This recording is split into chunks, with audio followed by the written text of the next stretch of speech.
everyone, I'm your host Ashley Garner, and I'm so excited to welcome you all to our new Building Black Wealth video series, Did You Know? First and foremost, if you're strapped for time and can't watch the entire video, please check out our website where you'll find all our videos and more information on housing inequities. In this video, we'll be talking about the Homestead Act of 1862 and the Southern Homestead Act of 1866. These two acts are some of the earlier examples of how Americans were able to build generational wealth through land ownership. Here to help me with this video today is Kayleen Carter.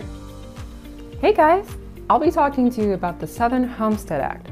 The Southern Homestead Act awarded land to Americans loyal to the Union, as well as former slaves during the Reconstruction era. This act was mostly tailored to Southern states, but we'll get to that later. In the meantime, let's tell them how homesteading worked, Ashley. Well, did you know that just for $10, the Homestead Act helped Americans buy their way into the American dream and independently build up wealth through land ownership? Today, $10 would be a price of a Starbucks coffee and a scone. Imagine buying an entire plot of land for just a cup of coffee and a pastry. The Homestead Act was part of the United States' desire to settle the West. You may remember this being coined as the Manifest Destiny back in your high school days. The Homestead Act was signed into law in 1862 while the Civil War was still going on, but it went into effect a year later when President Abraham Lincoln signed the Emancipation Proclamation. The act granted women, immigrants, and former slaves up to 160 acres of land. Homesteaders only had to pay a fee of $10 to make a temporary claim on their land, or they could pay $1.25 per acre. There were some requirements they had to meet before they could receive their land. Some of these requirements were that they had to be head of household or 21 years of age, had never borne arms against the United States, so essentially a Confederate American was out of luck. And they had to have lived on and cultivated their land for 5 years before they could receive their patent of the land.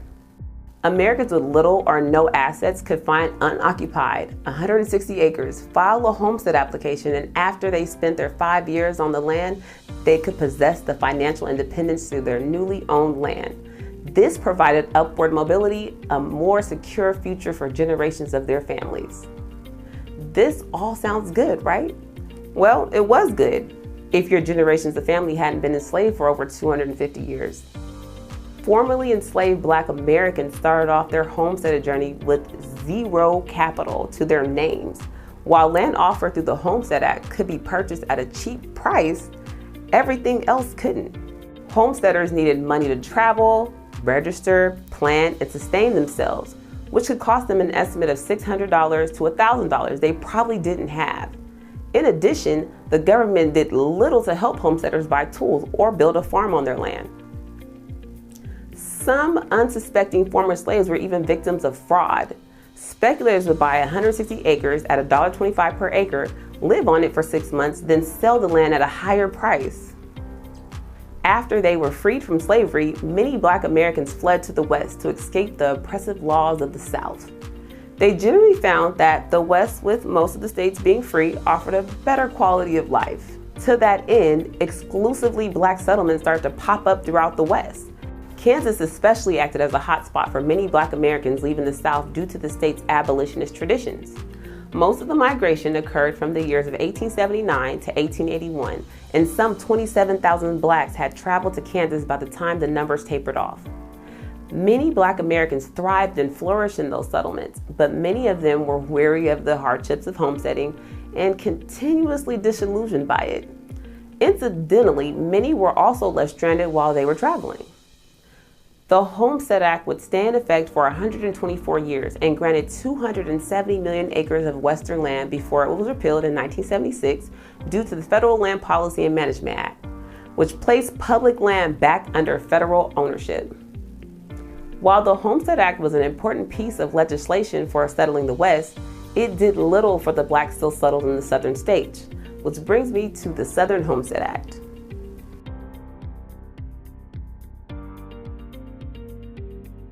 The Southern Homestead Act was enacted in 1866 during the Reconstruction era in the South. This act was meant to operate just like its forebear and granted over 46 million acres of public land to Black and loyal white Americans in Alabama, Arkansas, Florida, Louisiana, and Mississippi. But let's go back a little here. Land was equal to freedom in the eyes of many former slaves, who felt that land ownership brought economic independence from their former owners. But obtaining it themselves would prove difficult with little money and no resources. They were either sharecropping, tenant farming, or entering into long wage contracts to eventually have the money to own their own land. Land distribution to former slaves in the South had been brought to life through Special Field Order No. 15, created by Union General William T. Sherman in 1865. This is where the 40 acres and a mule phrase gets its origin. The order stated that 400,000 acres of land in South Carolina, Florida, and Georgia that were formerly owned by Confederate soldiers would be distributed for the settlement of former slaves, whose families would each get a 40-acre plot of Sherman land and an added mule, which came later.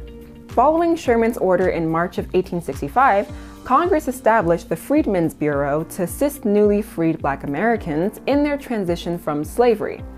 Congress added a provision that gave the Bureau the authority to divide abandoned and confiscated land for rental and sale to former slaves.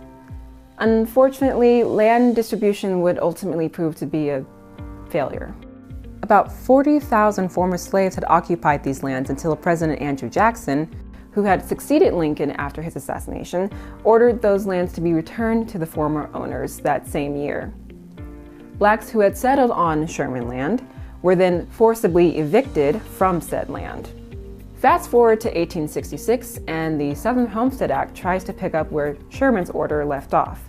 The SHA granted 80 acres of free land, which would eventually go up to 160 acres in 1868, to former slaves and white Southerners loyal to the Union.